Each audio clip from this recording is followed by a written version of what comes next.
Aujourd'hui, tous ces gens, qu'est-ce qu'ils ont en commun? C'est que ces gens vont développer des produits et à un moment ou un autre, ils vont être confrontés à des challenges techniques.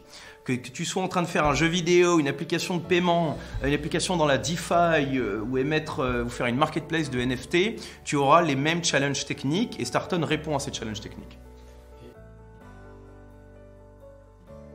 On est pertinent dès lors que tu veux lancer un vrai produit, un produit qui scale. Et nous, on va gérer tout ça pour toi. Donc on va gérer toute la complexité, l'architecture, la technologie blockchain. Tu n'as pas besoin de gérer tes nœuds, par exemple. Aujourd'hui, nous, les smart contracts qu'on propose chez Starton, ils ont tous été audités, ils sont tous 100% sécures. Parce que la communauté est clé, parce que l'entraide nous possède, on a décidé de mettre en lumière tous ces visionnaires. Bienvenue dans le podcast Build a City for Good de Daphne. Bonjour à tous, on est reparti pour un nouvel épisode. On espère que vous allez tous bien en ce début d'année 2022. Chez Daphne, on a décidé de commencer en forme olympique avec de grandes nouvelles. Et c'est donc avec Starton, plutôt avec Fabien, qu'on va démarrer cet épisode. Pour rappel, le Starton est le dernier investissement que Daphne vient d'annoncer. Et donc, on est ravis d'accueillir Fabien dans notre studio. Hello Fabien. Salut, merci Sophie. Bienvenue. Et à côté de moi, c'est toujours une petite surprise pour les auditeurs, car ce n'est jamais le même host qui m'accompagne. Et aujourd'hui, je suis très heureuse de retrouver Stan. Salut Stan. Hello Sophie, salut Fabien. Il est investisseur chez Daphne. Et ce n'est pas un hasard s'il est avec moi aujourd'hui, car c'est lui qui a notamment séduit Fabien, et inversement. On va commencer avec une première question. Fabien, avant de découvrir qui tu es en tant que CEO, le business guy, si on peut dire, le cofondateur de Starton, est-ce qu'on peut parler de toi en tant que personne de manière personnelle, on va dire? D'où tu viens, où est-ce que tu as grandi, ton enfance, ton adolescence? Où est-ce que tu passais tes vacances? Donc moi je suis né à Nice, j'ai grandi à côté de Cannes et après le bac, je suis parti en fac d'éco-finance à Aix-en-Provence. Et depuis tout petit, aussi long que je me souvienne, j'ai toujours voulu être entrepreneur. Et quand j'étais gamin et dès que je partais en voyage, ça m'arrivait souvent en fait, moi ce que je faisais, donc on se retrouvait avec mes parents qui prenaient en photo les musées, enfin les statues, etc. Et moi ce que je faisais, c'est je prenais en photo en fait les affaires. Dès que je voyais une affaire que je trouvais sympa, un restaurant, un bar ou des concepts un peu cool, je les prenais en photo. Et à chaque fois qu'on revenait de vacances et qu'on regardait mes photos, on se retrouvait avec que des photos d'affaires au lieu de trouver des photos de trucs sympas. Mais du coup, voilà, depuis très, très jeune, j'ai toujours voulu entreprendre et chaque matin, c'est un peu ma motivation et je me dis comment on va changer le monde et tout casser, quoi. Tu peux nous parler de ton parcours un peu plus académique? Ok, et bien j'ai fait un bac ES et donc après mon bac j'ai eu la chance de partir à Aix-en-Provence qui est une ville étudiante assez cool et j'ai étudié l'économie et la finance et il y avait pas mal de cours que j'aimais beaucoup, donc ce qui était macroéconomie, analyse monétaire et financière, mais finalement à la fac c'est beaucoup de théorie. Et j'étais là à me demander, mais bon sang, mais à quoi ça va me servir? Quand est-ce qu'on va arriver à un truc concret? Comment est-ce que je vais faire pour lancer un business? Et finalement, un jour, je suis sur le canapé et puis je suis en train de lire le journal. Et là, je tombe sur un article de l'école 42. Donc une école qui va ouvrir et puis je me décide finalement de m'inscrire et de faire les tests en ligne. Et puis je me retrouve quelques mois après, donc la première promo en 2013. Et ce qui est assez marrant, c'est que la fac, il y avait beaucoup de cours que j'aimais beaucoup. Et j'ai quand même fait une licence, mais je me trimballe encore aujourd'hui avec certains livres de l'université où je m'étais promis vraiment de me replonger dedans. Et chose que j'ai pas encore fait parce que finalement j'ai pas eu le temps, mais je me trimballe encore avec des bouquins que j'avais à l'époque. Et puis fur et à mesure, plus le temps passe, et puis aujourd'hui je me rends compte que finalement certaines choses que j'ai appris à la fac me servent aujourd'hui. Mais il s'est écoulé quand même plus de 10 ans avant que je me rende compte vraiment de la pertinence de ce que je faisais à l'époque. Mais c'est surtout le numérique qui m'a complètement chamboulé et découvrir en fait ce monde assez incroyable où où en fait, sans argent, avec un ordinateur, une connexion Wi-Fi, quelques lignes de code, tu es capable de lancer une entreprise, lancer un produit. Et là, ça a été assez incroyable pour moi. Et quand j'ai plongé dans ce monde numérique, j'en suis jamais sorti et j'étais comme un dingue. Et je faisais tous les week-ends des hackathons. J'allais dans toutes les conférences à Paris, au Nouma et autres lieux pour les startups. Et ça a vraiment changé ma vie littéralement. Et aujourd'hui, j'invite en fait tous les jeunes à se mettre à la programmation parce que tu as un pouvoir, un vrai pouvoir, et tu peux créer aujourd'hui un produit pour le monde entier avec très peu d'argent. Mais t'étais hyper risk-taker déjà à l'époque, puisque première promo de l'école 42, c'était quand même le truc un peu improbable, qui ressemblait à une bonne idée, mais il n'y avait pas trop de certitude à l'époque. Exactement. Mais je pense que si on veut être entrepreneur, il faut savoir prendre des risques. Parce que si on réfléchit trop et qu'on attend le bon moment, ça n'arrive jamais. Donc aujourd'hui, quand tu es entrepreneur, c'est prendre des risques. On va se faire engueuler par Sophie, désolé, mais tu... Pardon, je vais arrêter de taper sur la table. Ça fait vivre. Ok, je me rends pas compte parce que moi je donne des grands coups ici. On va demander de faire un discours vivant. T'es énervé, Fabien, t'es pas content d'être là. Je suis très content de vous avoir. Très content. Peut-être qu'on peut plonger directement dans le sujet, parce que les auditeurs ne savent toujours pas de quoi on va parler. Tu peux nous présenter en 2 mots mystère. Pourquoi tu es là? Alors, je suis là pour vous présenter Starton. Donc, Starton, c'est une solution pour les développeurs qui leur permet de développer des produits et des services sur le Web3.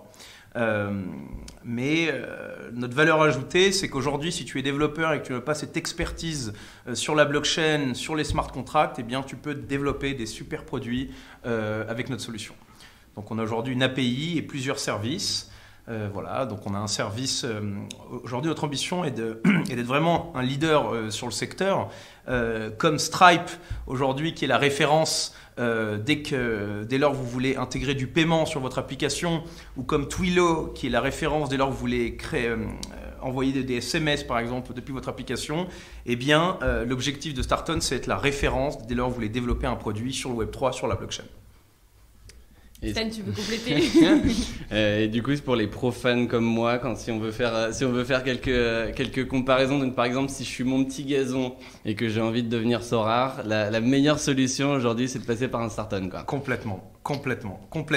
Et voilà. Et c'est vraiment notre force. Aujourd'hui, tu es capable de transformer un produit, n'importe quelle application, en application Web3. Et c'est ça qu'on propose. Et est-ce que tu peux nous donner quelques exemples de produits comme ça? Parce que ça reste souvent un peu abstrait aujourd'hui. On a l'impression qu'on peut faire tellement de choses qu'on a du mal à imaginer finalement chacun des use cases, quoi. Bien sûr. Déjà, une première chose, il faut savoir qu'aujourd'hui, c'est vrai que c'est une énorme trend. On parle de plein de choses, mais il y a toujours une grosse différence entre la trend et l'adoption. En ce moment, le Web3 est au cœur de l'actualité, mais les use cases, les vrais use cases viendront plus tard. Aujourd'hui, on est vraiment au balbutiement de cette technologie, on est au tout début, et j'adore quand on compare justement le Web3 à la naissance d'Internet, parce que c'est le cas. Pour ce qui est des use cases, aujourd'hui, nous, on a des clients qui développent des jeux vidéo, donc des métaverses, qui développent des systèmes de paiement innovants, qui veulent s'affranchir justement des institutions financières, donc en développant leur système de paiement sur la blockchain avec des cryptos. On a des applications aussi forcément dans l'art et la culture avec le NFT. On a des applications sur la DeFi, donc cette nouvelle finance qui est 100% numérique, donc sans institution financière. Aujourd'hui, tous ces gens, qu'est-ce qu'ils ont en commun? C'est que ces gens vont développer des produits et à un moment ou un autre, ils vont être confrontés à des challenges techniques. Que tu sois en train de faire un jeu vidéo, une application de paiement, une application dans la DeFi ou faire une marketplace de NFT, tu auras les mêmes challenges techniques et Starton répond à ces challenges techniques. Et nous, un des trucs qui nous a marqué pendant la due, c'est quand on appelle les gens, il y a des gens qui arrivent à bricoler des trucs et qui arrivent à faire un espèce de POC ou un espèce de truc qui marche en Web3. Mais en fait, ils comprennent assez vite qu'en termes de maintenance et en termes d'évolutivité, c'est un cauchemar. Tu peux nous expliquer un peu le pain? Alors, ce qui est assez drôle, c'est que nous, aujourd'hui, on a beaucoup de gens qui nous contactent. Et quand ils nous contactent la première fois, ils sont là, oui, mais oh là là, on va se débrouiller. On va se débrouiller, on n'a pas besoin de vous. Et finalement, qu'est-ce qui se passe dans la majorité des cas? Ces gens nous rappellent quelques mois après, parce que finalement, d'un côté, ils n'ont pas trouvé les talents pour développer leurs produits, parce que c'est déjà compliqué de trouver de bons développeurs. Alors on imagine un peu des développeurs sur la blockchain et les smart contracts. Et ensuite, quand ils sortent finalement leurs produits en production, c'est là qu'il y a tous les problèmes. C'est là qu'il y a tous les problèmes et c'est là que l'infrastructure ne suit plus et que l'application pète. Et donc nous, Starton, on répond à ces besoins. Donc on répond aujourd'hui, on est pertinent dès lors que tu veux lancer un vrai produit, un produit qui scale. Et nous, on va gérer tout ça pour toi. Donc on va gérer toute la complexité, l'architecture, la technologie blockchain. Tu n'as pas besoin de gérer tes nœuds, par exemple. On va aussi te permettre de scaler parce que c'est très sympa de déployer un smart contract et de faire quelques transactions. Mais qu'en est-il si demain tu veux développer un jeu vidéo qui va faire des centaines de milliers de transactions? Qu'en est-il si tu veux créer un système de paiement? Et c'est là où on devient vraiment pertinent. Et puis il y a un autre sujet aujourd'hui chez Starton, c'est qu'on développe une des plus grosses librairies de smart contracts. Et les smart contracts, c'est quoi? Eh bien, ce sont ces programmes que tu déploies dans la blockchain, mais ces programmes sont permanents. Une fois déployés, tu ne peux plus les modifier. Et pareil, donc aujourd'hui, nous, les smart contracts qu'on propose chez Starton, ils ont tous été audités, ils sont tous 100% sécures. Donc tu n'auras aucun problème. Et malheureusement, certaines personnes déploient des smart contracts, mais c'est qu'une fois que leur activité fonctionne, qu'ils se rendent compte qu'il y avait une faille. Et du coup, c'est très compliqué. Ils doivent faire une migration absolument terrible. Et tu connais bien, parce que là on a attaqué directement dans le sujet, Sophie va faire les gros yeux, mais si on revient du coup un peu au début de Starton, tu connais bien le pain parce que c'est comme ça que tu es arrivé sur Starton. Exactement. Donc Starton, initialement, on l'a lancé en 2020, et donc on avait chacun une activité avec mon associé, et en fait nous on est tombé très très tôt dans les crypto-monnaies. C'est en 2013, donc mon associé Cédric m'a mis dans les crypto-monnaies qui lui minait du Bitcoin. Et d'ailleurs, pour la petite anecdote, il avait à l'époque brûlé son salon en minant du Bitcoin et toutes les cartes graphiques. Et du coup, et c'est d'où l'importance du timing, parce qu'on est rentré trop tôt. Trop tôt. Vous êtes les seuls mecs qui avaient joué avec des crypto-monnaies. Et je pense qu'on a laissé passer quelques millions certainement sur des disques durs ou des vieux PC. D'où l'importance du timing. Et finalement, au fur et à mesure du temps, le marché a commencé à se rationaliser, la technologie à se développer, parce qu'initialement, on avait le Bitcoin. Mais bon, le Bitcoin, c'est quoi? C'est juste une forme de cash virtuel qu'on peut s'envoyer en peer-to-peer. Ensuite, on a commencé à avoir des trucs un peu plus sympas avec Ethereum, qui a introduit cette notion de smart contract, sur laquelle on a pu développer de vraies applications. Et donc, on réfléchissait donc à lancer un produit. Donc, on est début 2020, et à l'époque, on parlait énormément, et c'est encore le cas aujourd'hui, de la DeFi. Donc cette finance décentralisée, comme je disais un peu plus tôt, nativement numérique, qui s'affranchit des tiers. Mais le problème de la DeFi, c'est qu'aujourd'hui, elle fonctionne uniquement avec les crypto-monnaies. On s'est dit, et si on arrivait en fait à apporter en fait sur cette DeFi, sur ces protocoles de finance décentralisée, des actifs du monde réel. Genre ici, donc ça s'appelle la tokenisation, qui est un peu ce processus. Donc la tokenisation, c'est quoi? C'est ni plus ni moins que la titrisation. Mais qu'est-ce qu'on va faire? On va prendre un actif du monde réel qu'on va transformer en actif numérique, donc en token. Et donc on s'était dit, le futur il est là. Aujourd'hui, quand tu vas faire un prêt de manière décentralisée, tu vas mettre en collatéral de la crypto. Mais demain, on s'est dit, demain, ce sera ta maison que tu vas mettre en collatéral, mais en tout cas une forme numérique de ta maison, ou d'autres titres financiers. Et donc, on s'est mis à développer donc une solution. Nous, initialement, on voulait rester un tech provider. Il y avait énormément de barrières à l'entrée côté réglementaire, et on s'est dit, nous, on va être le tech provider, et on va offrir la solution à ces entreprises qui ont envie de se positionner sur ce marché naissant et innovant. Et donc, on proposait une solution en white label. Et un jour, il y a eu des clients qui sont lancés en production. Il a fallu scaler, gérer pas mal de transactions. Et là, on a eu de gros soucis. On a eu d'énormes problèmes. Du jour au lendemain, il n'y a plus rien qui a suivi. Et donc là, on s'est regardé, on s'est dit, là, ça va pas. On a un gros problème parce qu'on n'avait pas anticipé tous ces problèmes. Parce qu'il faut savoir que développer sur la blockchain, c'est clairement un changement de paradigme. Donc tout ce que tu connaissais de la manière de développer des applications web ou mobiles avant, change radicalement sur la blockchain.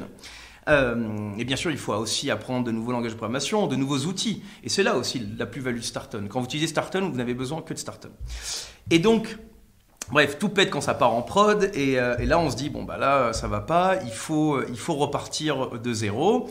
Et ce qu'on a fait, c'est qu'on est parti de zéro et qu'on a redéveloppé toute l'infrastructure et les services qu'on avait besoin pour développer un meilleur produit plus rapidement et qui scale encore mieux.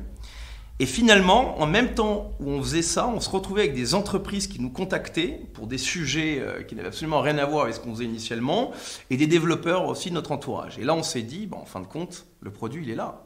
Notre produit, c'est un produit API-driven qu'on va proposer aux développeurs, parce que tous vont être confrontés à ces challenges techniques. Et donc, c'est un produit qu'on a sorti l'été dernier, et depuis, on est très content. Ça a été un pivot réussi, mais c'est que le début de l'aventure.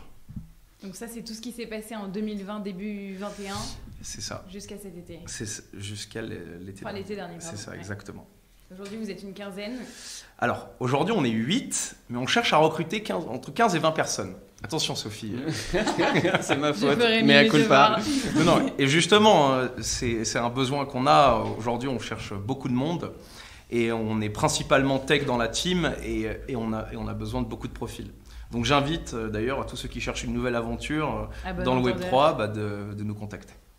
Et qu'est-ce que tes parents ils pensent du Web3 Est-ce qu'ils comprennent ce que tu fais il aura fallu beaucoup de temps pour comprendre. Beaucoup de temps. Mais finalement, à force d'explications, de comparaisons, ils arrivent à comprendre. Mais bon, ça reste quand même très abstrait. Et et c'est pas vraiment cette génération. Mais ils commencent à comprendre. Et surtout, ils comprennent les enjeux. Ils voient le monde dans lequel on vit aujourd'hui. Et dès que tu fais quelque chose sur Internet, est forcément lié déjà à une entreprise américaine, à un monopole. Ils se rendent compte aussi des problèmes liés en fait aux banques, aux institutions. Donc, ils comprennent les enjeux de cette technologie. Et c'est intéressant ce que tu dis parce que souvent on a les avis un peu réactionnaires sur le Web3, c'est souvent un peu les mêmes, c'est est-ce que ça finance pas le terrorisme, est-ce que c'est pas de la spéculation?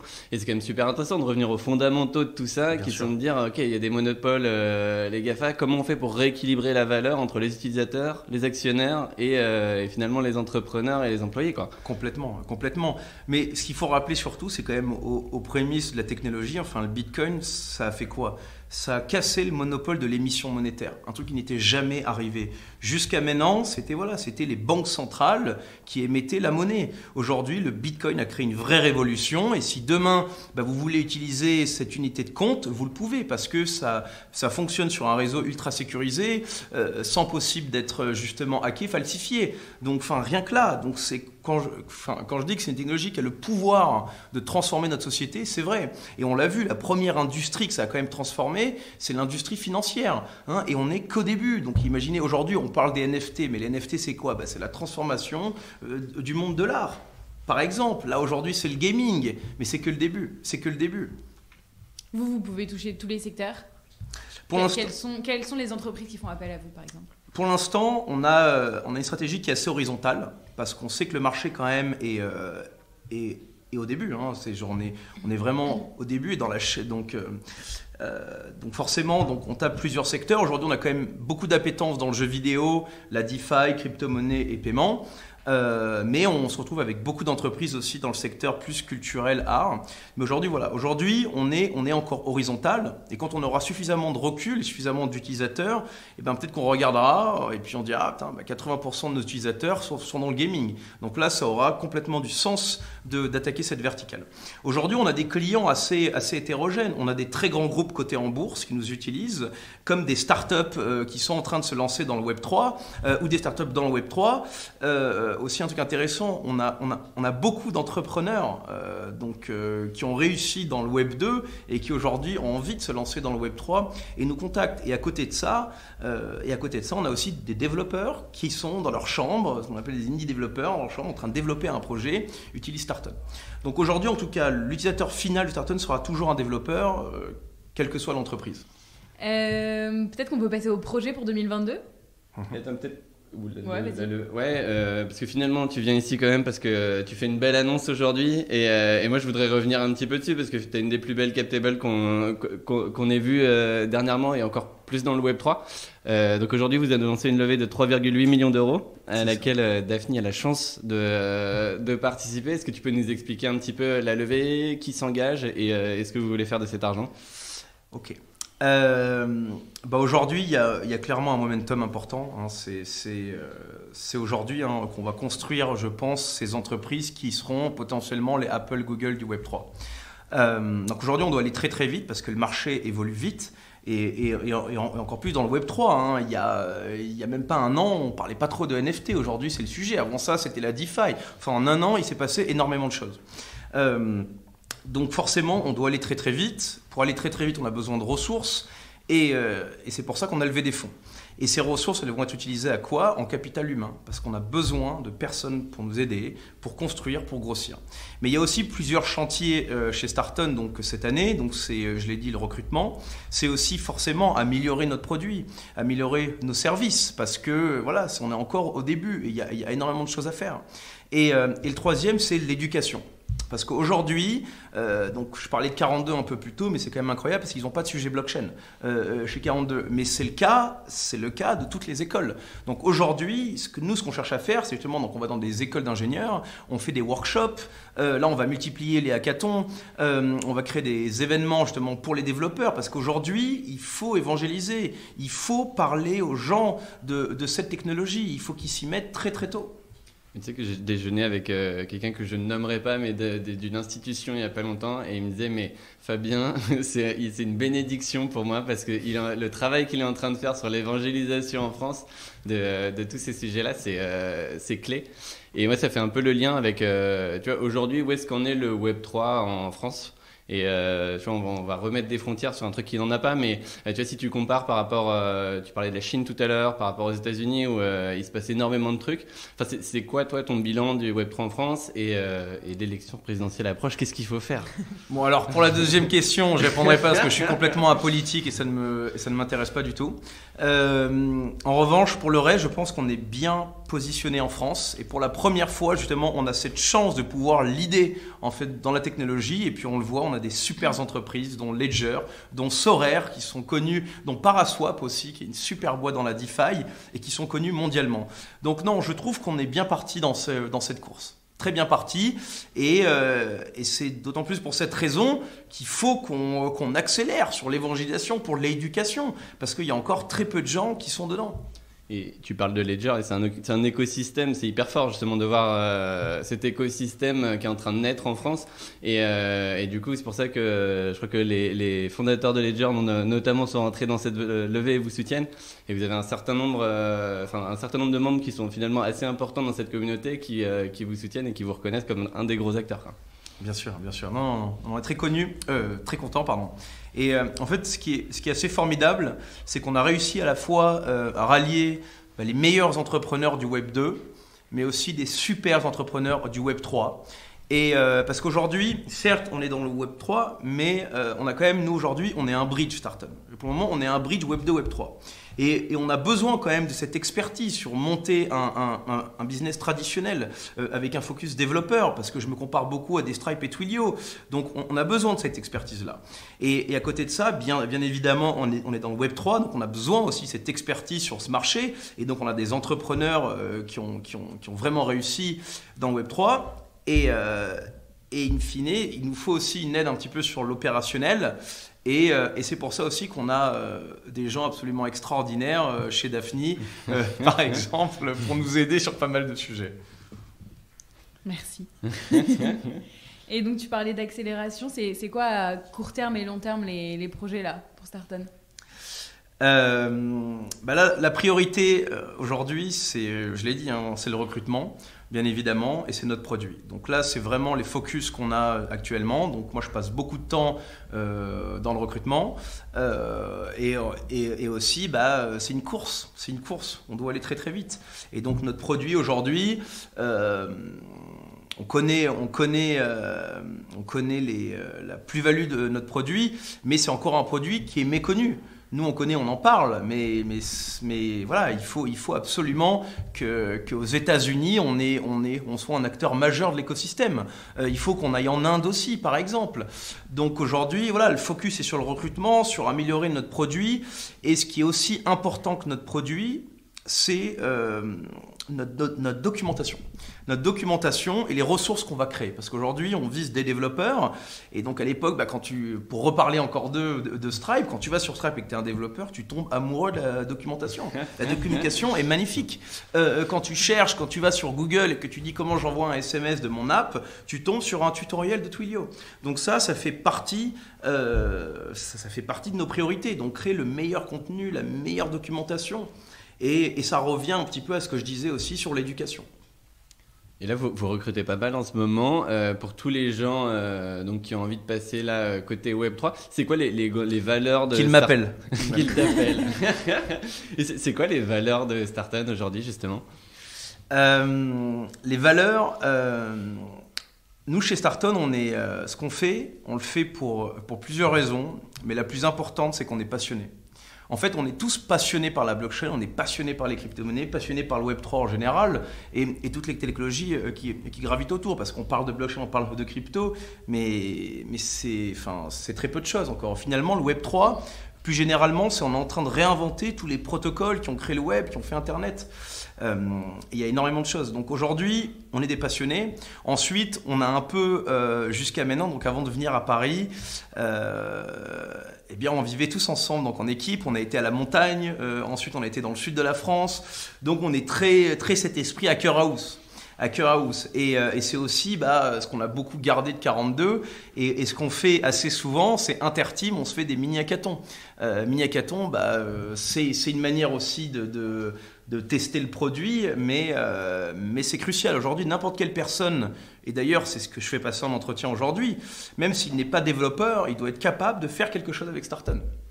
Même si c'est juste déployer un simple smart contract, mais aujourd'hui, tout le monde doit être capable de faire quelque chose avec notre produit, tech ou pas tech. Eh ben, je peux témoigner. Dont toi, Stan. J'ai essayé de faire des smart contracts sur le site de Starton. Il suffit de s'inscrire et c'est vraiment à la portée de tout le monde. Et on a aussi un plugin Zapier aussi qui vous permet de faire des trucs assez cool avec Zapier, mais du coup même sans code. Eh bien, écoute, c'est noté. Et Stan, tu parlais de la levée tout à l'heure. Peut-être que tu peux nous dire pourquoi du côté de Daphne, pourquoi Starton?